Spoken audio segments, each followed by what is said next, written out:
Breaking news. প্রিয় দর্শক, মধ্যপ্রাচ্যে সংঘাত যেন সবকিছুর পরিবর্তনের ইঙ্গিত দিচ্ছে। তারই ধারাবাহিকতায় মধ্যপ্রাচ্য সংকটে নতুন নিয়ম চালু হতে যাচ্ছে বাংলাদেশে। জরুরি ভিত্তিতে প্রধানমন্ত্রীর নির্দেশে বৈঠক ডাকা হয় সচিবালয় জরুরি সভাকক্ষে। সেখানে উপস্থিত মন্ত্রিপরিষদ ও সচিবদের সমন্বয়ে বিভিন্ন দিক নির্দেশনা প্রদান করেন মাননীয় প্রধানমন্ত্রী তারেক রহমান। চলুন দর্শক, বিস্তারিত সরাসরি দেখে আসি টিভির পর্দায়। চ্যানেলটা সাবস্ক্রাইব করে পাশে থাকবেন। প্রাচ্যের সংঘাতের কারণে বিশ্বজুড়ে দেখা দিয়েছে জ্বালানি সংকট, যার প্রভাব পড়েছে বাংলাদেশেও। আর এই পরিস্থিতি মোকাবেলায় নানামুখী সিদ্ধান্ত নিতে সংসদ অধিবেশন শেষে সংসদ সচিবালয়ে বৃহস্পতিবার রাত 9:15টায় শুরু হয় মন্ত্রিপরিষদ বৈঠক। এতে সভাপতিত্ব করেন প্রধানমন্ত্রী তারেক রহমান। আগের যে একটা 3 ঘন্টার বৈঠকে আসে বেশ কিছু সিদ্ধান্ত। জাতীয় সংসদের মিডিয়া সেন্টারে সেই সিদ্ধান্ত জানাতে ব্রিফ করেন মন্ত্রিপরিষদ সচিব নাসিমুল গনি। মধ্যপ্রাচ্য যুদ্ধের ফলে যেখানে আমাদের সাপ্লাই লাইনটা ইনসিকিউর হয়ে গেছে, তার ফলে যে প্রাইসের ফ্লাকচুয়েশন হচ্ছে, সেটাকে মোকাবেলার জন্য আমরা কি ব্যবস্থা নিতে পারি। এ সময় তিনি জানান, মধ্যপ্রাচ্যে যুদ্ধ পরিস্থিতির কারণে সাপ্লাই লাইন ঝুঁকিতে পড়ায় সরকারি ও বেসরকারি অফিসের কর্মঘণ্টা 1 ঘন্টা কমিয়ে সকাল 9টা থেকে 4টা পর্যন্ত করার সিদ্ধান্ত নিয়েছে সরকার। ব্যাংকের লেনদেন হবে 9টা থেকে 3টা পর্যন্ত। বাণিজ্যিক অফিসগুলো আমরা কমিয়ে নিয়ে আসতেছি 1 ঘন্টা করে, 9টার থেকে 4টা পর্যন্ত অফিস চলবে, সকল অফিস। এটা সরকারি বেসরকারি সকল অফিস। ব্যাংকিংগুলো চলবে আওয়ার্স 9টার থেকে 3টা পর্যন্ত, 4টায় ব্যাংক বন্ধ হয়ে যাবে।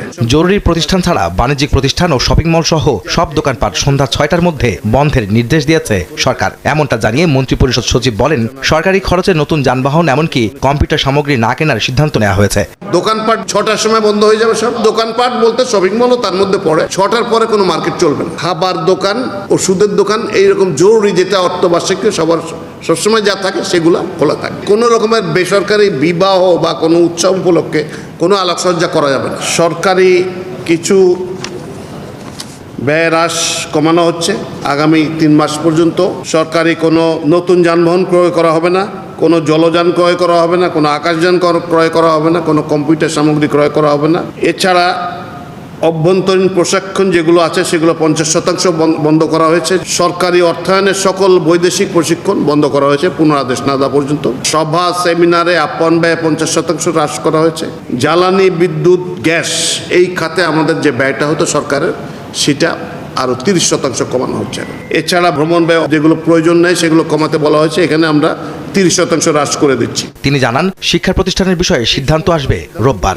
শিক্ষার বিষয়ে শিক্ষা মন্ত্রণালয়ে যে বিভিন্ন জায়গায় যে চাহিদা আছে বিভিন্ন পর্যায়ে, সেটা বিবেচনা করে নিয়ে রোববার থেকেই কিছু আলাদা নির্দেশনা দেওয়া শুরু করবেন। এছাড়া শিক্ষা প্রতিষ্ঠানে শুল্কমুক্তভাবে আমদানি করা যাবে বিদ্যুৎ চালিত বাস। আলোকসজ্জা সম্পূর্ণ নিষিদ্ধ করেছে সরকার। বিভিন্ন স্কুলের জন্য অজস্র গাড়ি যায়, এইটার বদলে ঢাকা শহরে এবং দেশের অন্যান্য স্থানে এখন থেকে এইটাকে পরিহার করে দিয়ে ইলেকট্রিক বাস নামানোর একটা সিদ্ধান্ত হয়েছে। তার জন্য স্কুলগুলো কোনো শুল্ক ব্যতীতই তারা বাসগুলো আনতে পারবেন। কমার্শিয়াল ক্ষেত্রে যারা বাস নেবেন, অন্যান্য ক্ষেত্রে তারাও নিতে পারবেন, তবে তাদের ক্ষেত্রে 20% শুল্ক ধার্য করা হবে। সংকট মোকাবেলায় মধ্যপ্রাচ্য ছাড়াও অন্যান্য উৎস থেকে জ্বালানি সংগ্রহ করা হচ্ছে বলেও জানান মন্ত্রিপরিষদ সচিব নাসিমুল গনি। মালয়েশিয়া, ইন্দোনেশিয়া থেকে আসবে, ইভেন কি কাজাকস্তানের থেকেও আসার একটা সম্ভাবনা দেখা দিয়েছে, আমরা ব্যবস্থা নিয়েছি।